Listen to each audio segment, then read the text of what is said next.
welcome back to Linda's Pantry, and today I'm making a small casserole for me to have this week. I'm using, well, this is what we all call ugly chicken, but this is bone in and skin on. So I'm going to take the bone and skin off. I'm going to use the broth that's in here.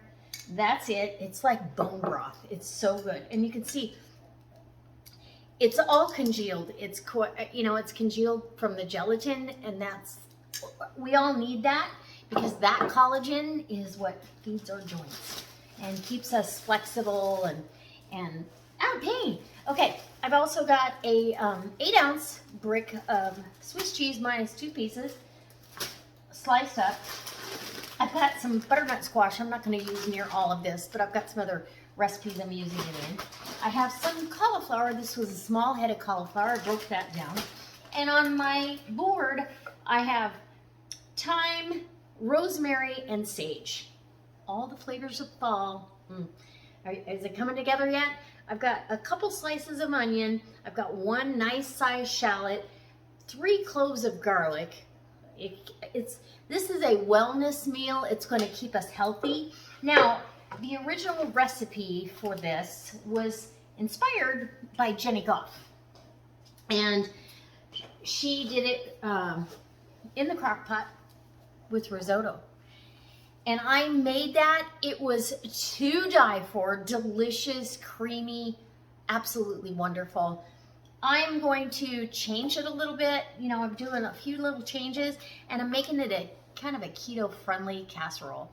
So that I'm gonna pour in some heavy cream too, and a little bit of wine. I might use, if I have some sherry down there, I think the sherry would be very complimentary. If not, I'll use some of my Chardonnay.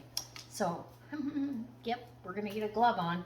Probably gonna get 2 on because I've got some skin and stuff to remove. So let me get that chicken down in my casserole dish, and as soon as I've got that, I'll bring you back in close and we'll put this together. Super easy. My oven's preheating to 350 degrees on convection, and how easy is that? Dinner will be served in no time. I decided to bring you back because this chicken is from 2019, 3 of 2019. So March, I'm gonna bring over my saute pan, and whatever chicken fat here on the top, I'm gonna put that down in my pan to saute off. Okay, look at that. Just get some of that chicken fat, schmaltz, whatever you want to call it. We'll add some butter to it. Don't you worry about that. But get some of that chicken fat in the pan for sauteing those vegetables or the aromatics, because I'm going to saute the herbs, the shallot, and the garlic and onion. Okay, so that should be plenty right there. That's a non-stick pan. And now, if you have dogs, feel free. These bones at the end, they just mush right up in your hand. You can totally feed these to your dogs. I never fed the harder parts, but you can crush them in your hand. So feel free to give those to your dogs. Okay. So we're going to break up this chicken. Make sure that pin bone in the legs, because these are legs and thighs.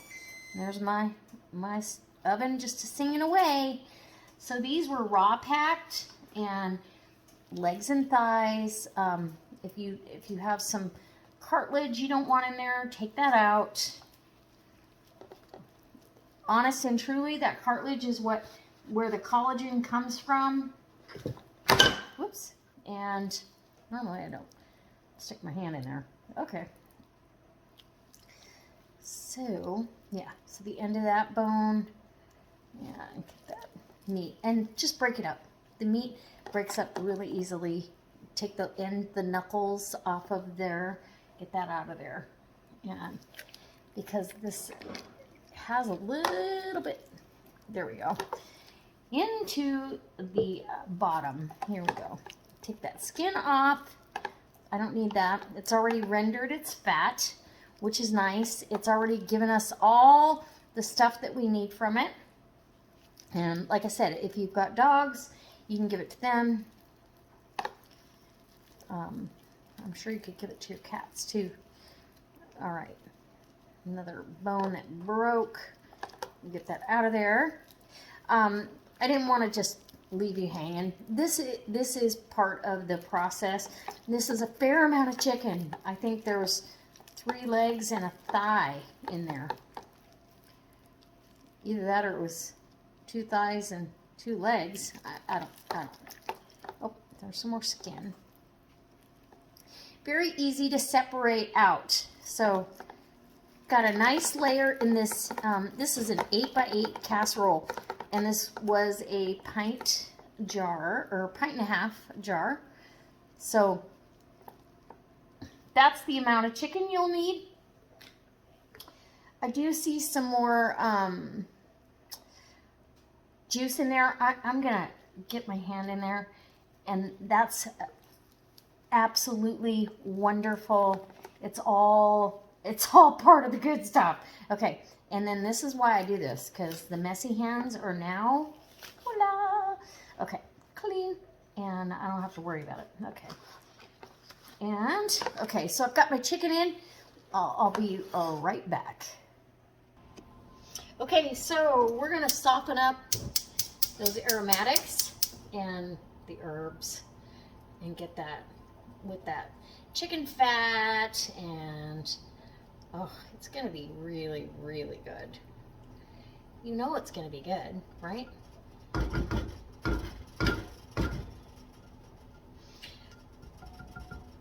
Okay, and because there's really no, we're not doing the rice and soaking up all the extra juice, it's gonna be, we're gonna keep the casserole kind of on the dry side, I'm thinking. So go ahead with the garlic, the onion, and the shallot. I'm gonna reserve those herbs back for a minute. I don't want to burn them. I don't want to burn any of it, but you know what I mean. I'll hold that back. Turn here to about a medium. When these become translucent and fragrant, I'll add the herbs in. I'm gonna mix that. Toss in my butternut squash, and oh, it's gonna be so good. You guys, you just gotta know this is gonna be delicious. It's gonna be, it doesn't have to be a creamy, starchy casserole to make it wonderful, although creamy and starchy is so decadent. I love it, and everybody that had that version out of the crock pot loved it. All the flavors of fall. Okay, let me grab a little wine. So I did find some sherry. I had a bottle of sherry, so about 1/3 of a cup. Yum. Go ahead and put your herbs in. Yes. Oh my goodness. Okay, we're gonna do some salt. Couple good pinches of salt and some cracked black pepper. Turn that down. Now remember, the chicken was not seasoned at all, that I pulled out of the jar. It was all by itself. So okay, I'm going to toss in my butternut squash, and I'm going to eyeball it, but truly it's going to be good. Let's see, we'll see. And that's a cup. We'll say that's 2 cups.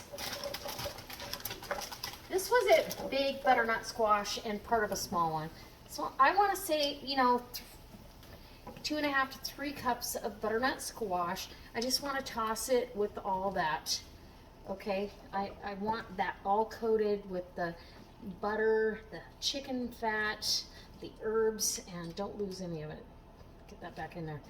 Okay, the rosemary. Oh my gosh. Okay, it smells delicious. Okay, yum. Okay, we're gonna put that in our pan right now. Take it off the heat, and Let's get this down in our pan. Over the chicken it goes. Okay.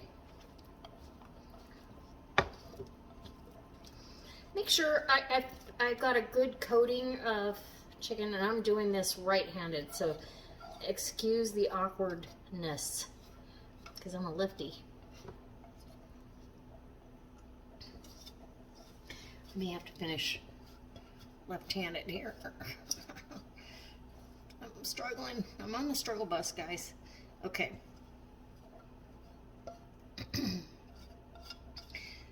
That is in there. I want to kind of push those herbs around. So you just get a good coating, no matter what size pan.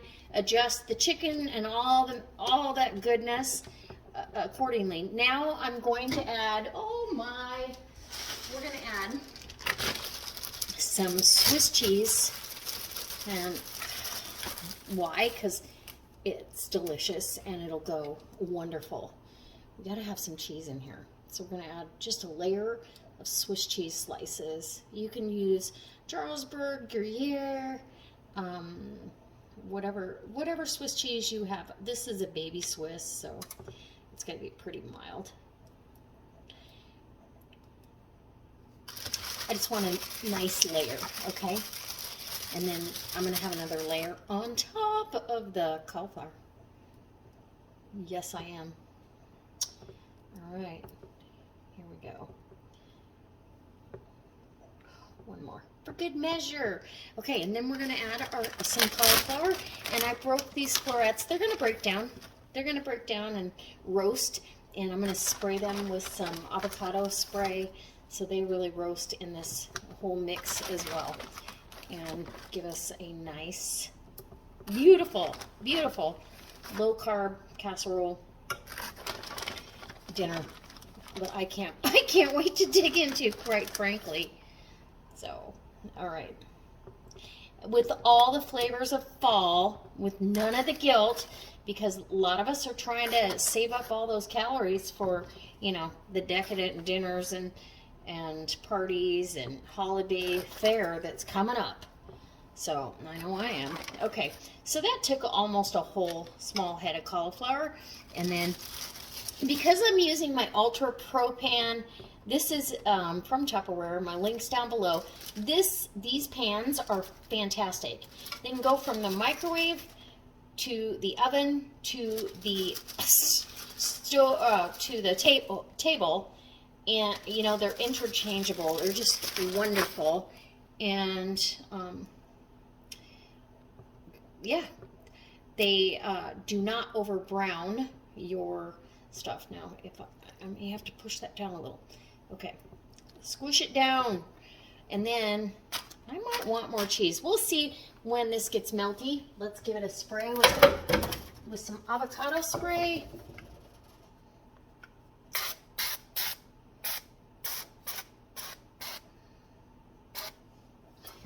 And, oh yeah, a little bit more salt and pepper. Gotta have a little, and I'm using Himalayan pink salt.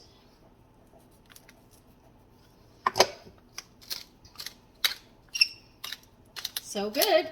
All right, into the 350-degree oven. Let's get that lid on here and see what we got.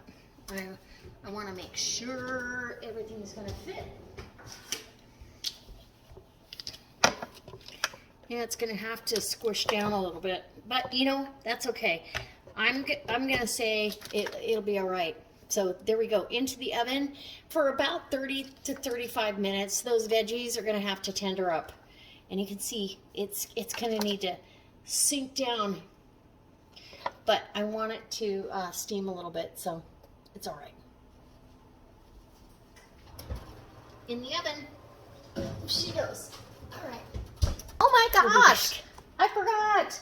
I needed the dried apricots. So, dried apricots. About, I don't know, half a cup chopped up dried apricots. You have to have this. I don't know what I was thinking. So I'm just, that goes in the mix.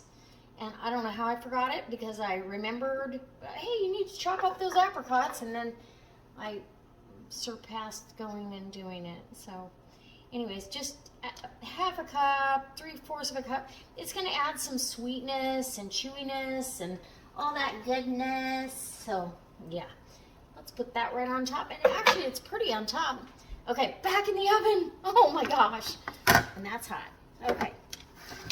You forget because these don't look hot. These lids don't look hot, but they are. Okay, in the oven, and I dropped one, so that can go away. Back in the 350-degree oven, and we'll be back. So I've cleaned up my mess, and I've got a nice bite here. It's cooled off enough. I'm going to give it a taste test.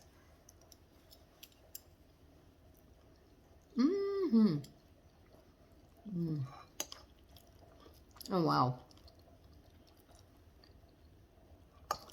So all the fall flavors. I mean, if these are the ingredients you like in the fall, you are going to love this. It's delicious. It's sweet and savory, and I feel good about the fact that it's not loaded with a bunch of pasta or rice. So, trust me when I tell you, dinner is on.